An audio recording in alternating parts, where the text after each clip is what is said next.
Coming up on Inside 50 this week, we celebrate the skipper's massive 200th game, we continue with our 25 in 25 countdown, and we preview the epic clash down at Tassie against the Hawks. Welcome Inside 50 fans, back for another week. It's round 4 v Hawthorn, big game. Reece Anderton probably should have been 3-0. Is there such a thing as an honourable loss? Yeah, look, like you said, unlucky to be 3-0. The boys will take a lot out of that effort though, from where we've come last year against Sydney. And probably the last two games we played against them was 100 odd points and 60 points. Yeah, exactly, great point. So look, it was a great game in the end, and just unfortunately didn't get the 4 points. So look, let's get into it. Let's go to the Pulse. As we've been doing in each week of the Pulse this season, we've been giving you a bit of injury news, so let's get into that straight away. Mate, I don't see anything, yeah. What do you mean? We don't have any injuries this week. No injuries this week. Great news. Oh, great stuff. Props to the physio staff. We are injury free for the week, so it's great times. Also, massive milestone happening around the club, as I'm sure everyone is aware. Our captain, Big D Glass, playing two... Mate, hang on a second here. I said I was doing this segment. I knew you were going to do that. Look, as Bandy alluded to, it is obviously Darren Glass' 200 game this weekend. Former Crean senior high school student like myself, so that's why I'm doing this segment. Look, debuted for the club back in 2000. It was a 99 draft pick out of Perth. Where do I start? Two-time All-Australian. He was a premiership player in 2006. He's a two-time Ferris and Best winner. He's a 15th Eagle overall to play 200 games. He's an absolute pillar of this football club and a great bloke to boot. We caught up with him during the week. Let's see what Glassy had to say. Here's Darren Glass. Didn't he lift? Glass. I always just wanted to be a successful player in a successful team. I never had any real goal, or I've never been the kind of guy to set a goal in terms of the amount of games or anything.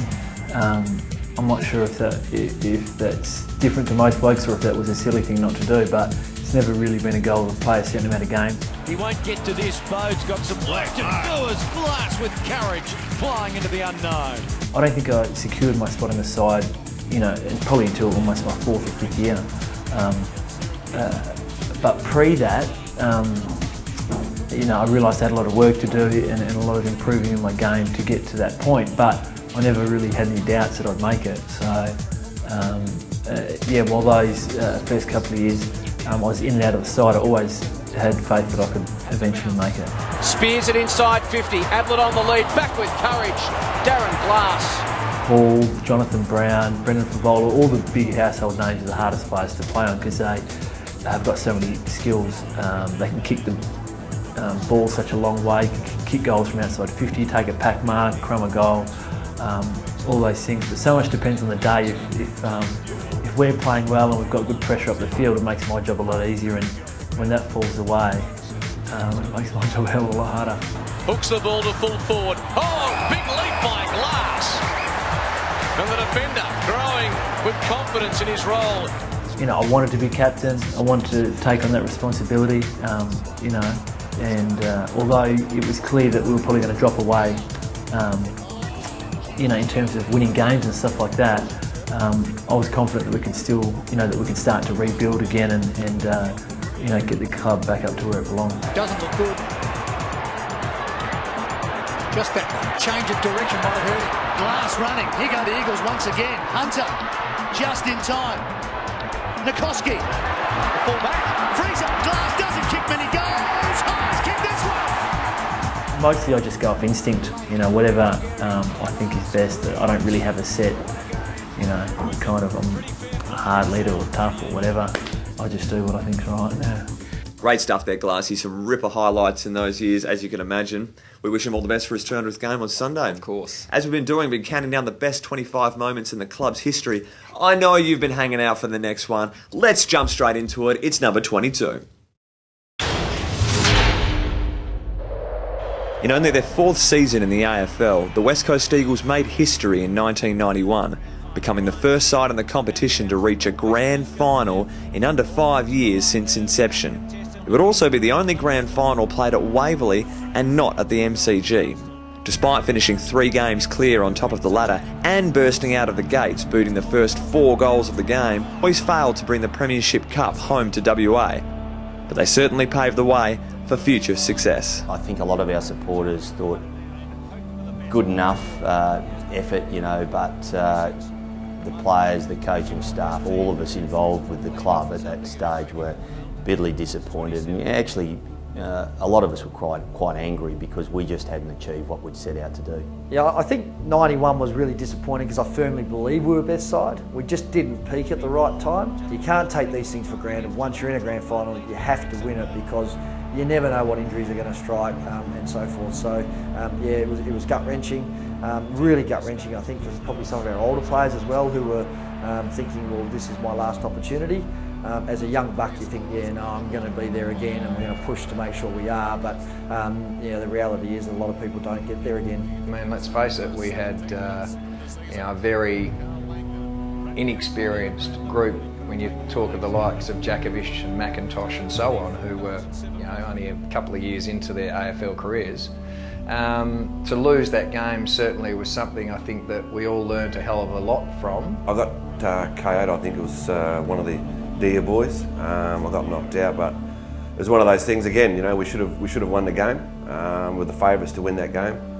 And you know, after the game, all the Hawthorn greats of Dermot and Dipper and that came across and said, "Your time will come." I think Dermot Brereton said it. You know, we were the best team throughout the year, but we weren't the best team on the day, and that's he summed it up beautifully, really. Yeah, the feeling was disappointing because I think we were the best performed team over the course of the whole year, but when it counted, the real strong bodies and the real experience that Hawthorn had over us was just way too much. And you never know if you're going to get back there, but we had a great squad, and I was confident that we were going to have more good years in front of us. So whether that meant a flag would come, you don't know, but it was like, well, again, that's out of the way. Let's keep this team up and going and be the best team in the competition and over a long period, and hopefully that will mean we get another crack at another grand final. Well, I know many of you can't wait for the game. It's happening on Saturday at 12:10 Western Standard Time.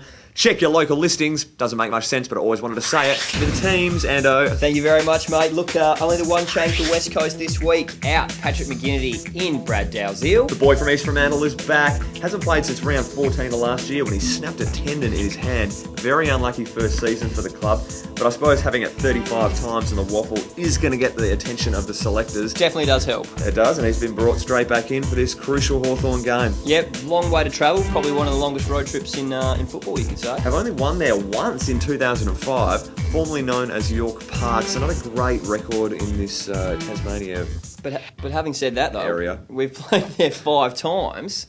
So we've got a bit of experience at the ground. Hopefully that'll help us. I don't mind that. Give me a bit of the Hawks outfit, mate. What do we expect here? Yeah, look, the Hawks coming off an absolute smashing of Richmond last week at the MCG. Look, we know for a fact they've got the most left footers in the competition. It's unbelievable, isn't it? Half their team. Yeah, they've got 11 blokes that are left foot kicks. So that's something you need to keep in your mind. What about the power forwards, mate? How are we going to stop them? Yeah, look, Roughhead and Franklin, probably one of the better duos going around the league. Buddy Franklin can pretty much turn on a dime, and he's 6'6" and run like the wind. So look for the milestone man Darren Glass to go to him. He actually took him, you might remember, 2008. Buddy was on, I think, 90-something goals. It was Brawny's last game here at Patterson Stadium. Glassy took him and kept him to, I think, 2 or 3 goals, so he does play on him well. Did a good job. I like the fact that Mackenzie, Schofield and Brown are all in this lineup with Glass. Everyone's fit and firing. It's the first time that we've had 4 major key defenders that can take these two, so the rotations are going to be quite crucial. If one isn't working, the other will. We've got some options, got a bit of flexibility. That's true, and I like it. Let's touch very briefly on the Sydney game. It was disappointing, but there was some standouts. Just before we jump into them, what about the tackling? I can't believe how many tackles. Typical Sydney game. What about 111 to 69? It's a truckload. Jude Bolden, 18 tackles. That is unbelievable. It is, isn't it? Want that many tackles. Matty Prittis doesn't mind a tackle either. He had 5 of them, but had it 27 times. In fact, isn't tackle his middle name? It should be. Yeah, I'm going to vote to change it, but I don't think he'll want to talk to me if I do. He's averaging 32 disposals and 6 tackles against the Hawks. Loves playing them. Good man for the job. Quinton Lynch loved his game. The Q, he 4 goals in the first half. A little like missing. I wasn't wearing pants for the second half. He rocked them off. He had 4 goals up. He had 4 goals up to the main break, and just plucking them too. Yeah, he had 6 grabs. It was equal most of anyone in the West Coast team for the game. let's hope he can continue on and play a full one out against Hawthorn. Dean Cox, just looking sublime. Mate, he is like a bottle of Shiraz. He's just getting better with age. He's doing well. And yeah, he was everywhere on the weekend. And look, it was a great clash, Mumford and Cox, and it was probably one of the highlights of the game, actually. The Mummy, 33 hit-outs, Cox 38, Nick Nat 28. So it just shows how much congestion and how many stoppages a Sydney game really brings. Good point, very good point. All right, that brings us to the end of the program. Let's hope the boys can get up for D Glass's 200th. Remember that Inside 50 will not be here next week. Hiatus. Happy Easter to you all. We kick off the top 3 this week with Nick Nananui brushing aside Shane Mumford in the ruck contest, snaps the goal to give his side all the momentum leading into quarter time. Number 2 play this week. Jack Darling leaves his man and has Daniel Hanbury, last year's Rising Star winner, seeing stars with this tackle. Ball spills free, Nico quick hands, Lynch is in space, has a bounce, runs inside 50 and steers it through. Final play, one of the best goals you'll see from a ruckman. Scott Selwood comes in, ball bounces at every angle. Dean Cox trap with the left hand, snap with the right foot, didn't even look at the goals, and didn't the big man love it?